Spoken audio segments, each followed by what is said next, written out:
इम्पॅक्टची दहिसरच्या एकसर गावातील 7 एकरचा भूखंड घोटाळा अल्पेश अजमेरा बिल्डरचा सर्वात मोठा घोटाळा समोर आलाय।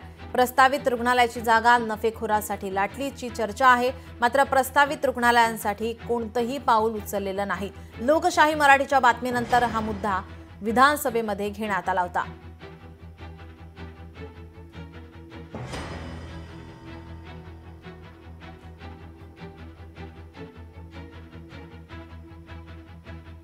मुंबई महानगरपालिकेने विकास आयोगाकडून तब्बल 2.25 कोटीचा भूकंप 350 कोटीला खरेदी केल्याचं प्रकरण आहे।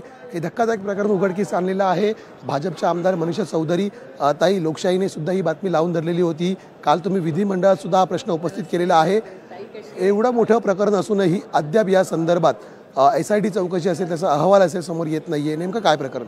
माझी वारंवार मागणी आहे की तो जो भूखंड आहे त्या भूखंडावरती राहणारे जी लोक आहेत त्या लोकांचं पुनर्वसन तिकडेच व्हायला पाहिजे आणि जे रिझर्वेशन आहे त्या रिझर्वेशनमध्ये हॉस्पिटल व्हायला पाहिजे।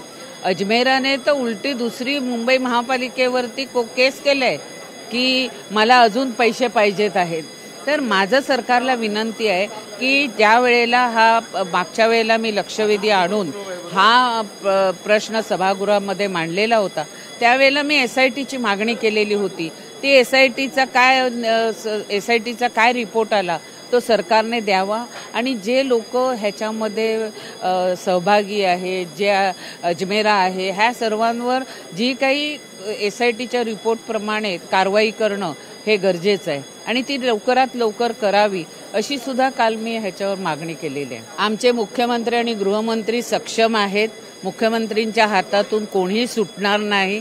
त्यामुळे जो काही त्या ठिकाणी ज्यांनी घोटाळा केला असेल त्याच्यावर नक्कीच कारवाई होईल।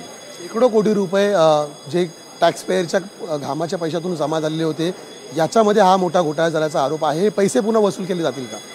आता त्याप्रमाणे आमचे मुख्यमंत्री सक्षम आहेत, मुख्यमंत्री ह्याच्यावर नक्कीच कारवाई करते। कॅमेरामन पेडणेकरचा